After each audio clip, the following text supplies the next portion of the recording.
Welcome back. You're watching Editors Roundtable, and we, of course, have two doyens of financial markets with us, Madhu Kela and Sunil Singhania. Before we ask more questions, let's go across to Nimesh, who's standing by the big wall, and he's looking at some big mid-cap movers and shakers for the year, both in terms of themes and individual stocks. Nimesh, what do you have?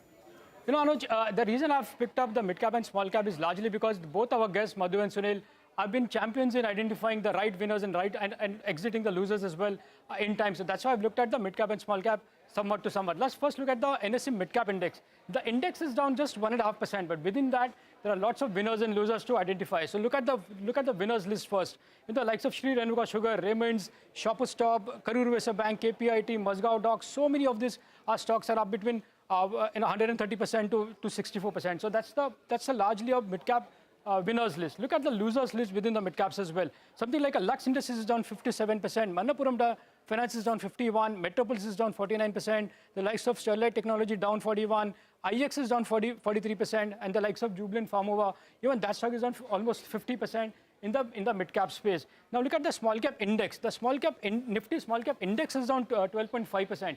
But if you look at the winners list, that will show a big surprise. You know, look at the winners list now. Mirza International is up almost 3x, almost 4x. KPI Green Energy is up 3.5x. The likes of NDTV, specialty restaurants, even like a GMDC is up almost 95% in the last 1 year, and someone like even HBL Power is up 120%. So that's a big list of winners as well.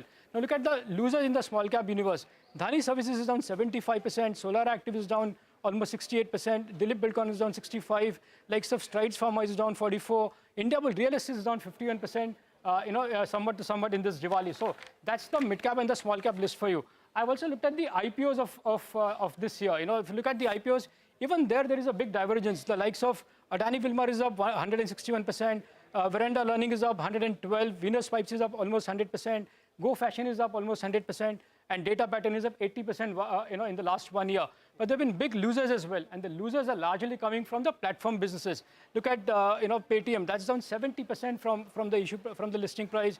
Fino Payments Bank is down 65%, PB Fintech down 60%, AGS Transact is down almost 50%, and MedPlus is down another 47%. So the big learning is, even in the mid-cap and small-cap, you have to identify and back the right winners, is what Madhu and Sunil do every now and then, and that's why I put out that list. Now, Anuj, you should ask them as to how you should identify the winners in the mid-cap and small-cap. Well, absolutely, Nimesh. Thanks a lot for that. That's a very exhaustive list that Nimesh put out.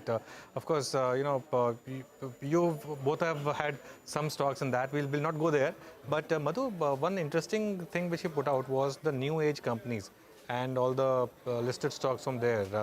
They have actually seen quite a bit of wealth erosion. You know, whether it was Paytm, Zomato, of course, was not there, but that's also eroded quite a bit of wealth after a good listing. PB, Car Trade, which is supposed to be some really good businesses. What's happening here? At least once I can say that we said it so. At least, we've been I think both have been very, very vocal. That, it's not about a good company or a good business. Finally, in the stock market, it's about valuation. Right? What value you are paying for any business and the valuation at which they were coming. कुछ लोग यहाँ देखते हैं, कुछ लोग यहाँ देखते हैं, कुछ लोग वहाँ देखते हैं. तो ये इनके इन्वेस्टर वहाँ देख रहे थे. So obviously, clearly we have seen that it doesn't really work. It doesn't work only in India, but what has happened in Nasdaq is even more horrifying than this. A lot of companies, very, very good companies, even companies like Netflix, were down 85% from the peak. Companies like Zoom Telecom, which was absolutely one of the darling at one point of time, was down 80% from the peak. So I think these valuations, Anuj, in my opinion, had to crack. Okay. Now the moot point is it the bottom or are there real opportunities here? I think, a lot of these companies are going in their lockup period. A lot of the stocks were being locked up. Some companies got listed 6 months back. Now the rule is being relaxed that they will be tradable after 6 months. Some were listed 1 year back. So you will see in the month of November, roughly $15 billion kind of potential free float will get created. Now going by what we saw in Zomato, right? Because when the stock went down from 160 rupees to 60 rupees, even the people who wanted to sell, they sold up to 40 rupees. Yes. Yeah. right? And there was a huge volume and delivery happened in that period. So I am taking a bet that a lot of these companies, will come up for selling in the month of November. And a lot of these businesses are very, very good businesses. So I would be waiting and watching very carefully that if something really comes in To our pounce, horizon, basically. absolutely, Yeah. in our horizon. So, just to take Anuj's point forward, especially to you, Sanil, I spoke about how the platform companies got corrected 70-80%. But even then, within the platform businesses, you've identified two winners which are part of your portfolio as well, Saregama and Route Mobile. So, tell us, as a fund manager, how do you differentiate between not to buy into Zomato and PB Fintech and go for traditional businesses where the valuations were supportive? So I think whether it's a new age business or an old age business, the style of investing has to be old age. Okay. And invest in companies which make profit, where there is visible profit growth, and what you pay today will be more than made up by way of future profitability. I think if you follow that to the T, whether it's a new age business or an old age business, I think eventually you end up making money. So a lot of these businesses which have not done well, frankly, hats off to the entrepreneurs. They've created fabulous businesses. They've made our life easy. I think we all can't live without Zomato and the Swiggis of the world. We can't live without the Amazons and the Flipkarts of the world. But, the price what we were paying was discounted and profitability which was not even visible maybe 10, 15 years ahead. So I think that category of investors is very different. I don't think we are of that category of investors who will buy just because it is looking better and just because someone else will come and buy it higher than you. And just because it is fashionable to invest. In fact, what is fashionable is most of the time never makes money. So I think you just have to look at the inherent, company.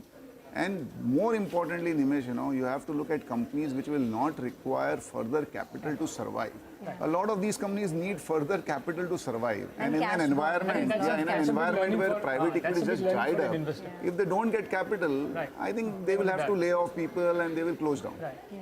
I think that's a big learning for the investor. That look for companies where they don't need too much of incremental capital to grow, and that's not to grow, to survive. To grow is fine. Right. If you don't get capital, you won't grow. Right. They need capital to survive. Correct. So what do you do at a time when there's not only a need for capital, there's a lot of cash burn, there's also so much competition coming through, right? For Nykaa, for example, or even the PB Fintechs of the world.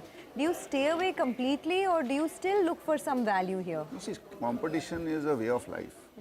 There will be nothing where there will be no competition, because human beings are human beings, entrepreneurs are entrepreneurs. If some industry makes disproportionate profit, there will be 100 others who will come in. We had one company called Jindal Steel and Power. They made 4,000 crore profit in one power plant. And I think India benefited because of that. There was 1 lakh crore of new power plant which was set up. So India benefited out of it. So I think competition will always be there. What you have to see is, what is the capability of the company and what is the strength of the company to withstand this competition. I think that is what is very, very necessary. But most important thing, I think if you need capital to survive, then it's a no-go. Okay, you know what? We're going to take a short commercial break, but on the other side, we will tell you about some lessons on how to invest right and stay invested, and more importantly, how to identify some new winners from this Samvat to next. Stay tuned.